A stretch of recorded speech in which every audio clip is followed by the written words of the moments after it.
এখন কটা বাজে বলো তো? এখন বাজে রাত 10:30।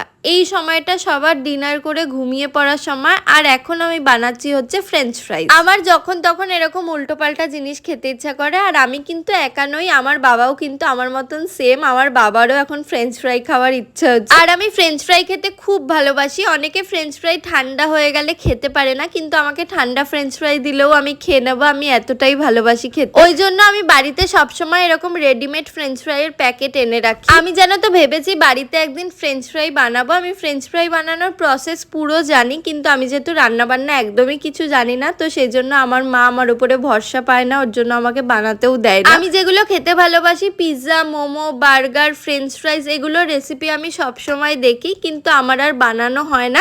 এক তো মা আমার উপরে ভরসা করতে পারে না, যেহেতু আমি রান্না বান্না জানি না। আরেক হচ্ছে আমার কুড়েমির জন্য আমি কোনোদিনই বানিয়ে উঠতে পারি। তো আমার আজকের ভিডিওটা এইটুকুই, টাটা।